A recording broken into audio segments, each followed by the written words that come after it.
Jamie, disappointing afternoon in the end. What are your thoughts on that afternoon?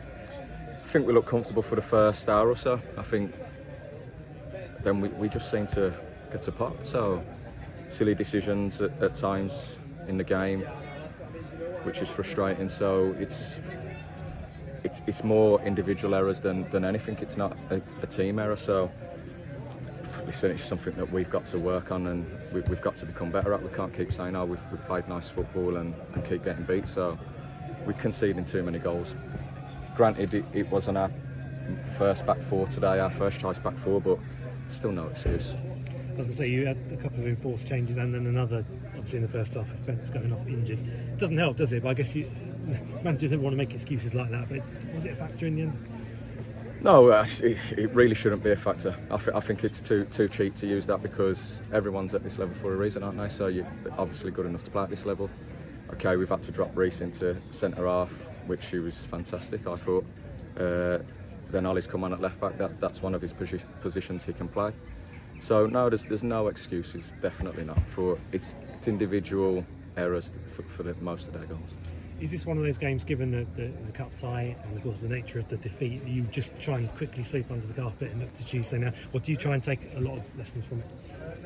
It's a bit of both, to be honest with you. I think defensively we've got to look at the errors, definitely. Played some good football at times, but like I say, we can't keep playing good football and getting beat. We can't keep conceding 3 and 4 goals. That's not what we're here for at the end of the day. So we'll look to do something about that going forward, and that's on us.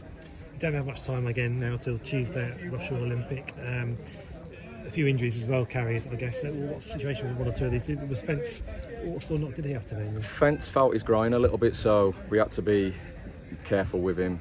So he come off. Fence is important to us, as we all know. He's our captain, leads by example. So it was important that we got him off the pitch. Hopefully we'll have him for Tuesday night as well.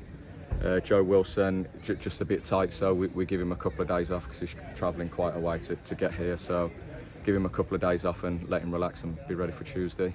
So Miles has just come in on so we can have a look at him. He's got a good background behind him, so we just need him to get up to fitness and see where he's at then. And then a debut as well for Tom Hilton at right back. He did okay? Yeah, he done okay. It's just again, as a defender, you look at how many goals you've conceded and is it a good enough job all round from the back four and the goalkeeper. I thought Ollie was very unfortunate to concede 4 goals today. He doesn't deserve that. So honestly, I'm lost for words with it. It's the same thing over and over. You're finding out the highs and lows of management very quickly, aren't you? I guess these are the problems you're going to have, but with the games coming so quickly as well, I guess you don't get time really to much training time either, do you? No training time at all, but there will be things put in our group chat for people to look at, especially after this. I think that there's been too many goals shipped, so there'll be things put into the group for individuals and the group to have a look at and see if we can sort it out that way. We need to get a couple of bodies through the door before Tuesday. As you can see, we're obviously down on bodies, aren't we? So we need to get a couple of bodies in the door quickly, sooner rather than later.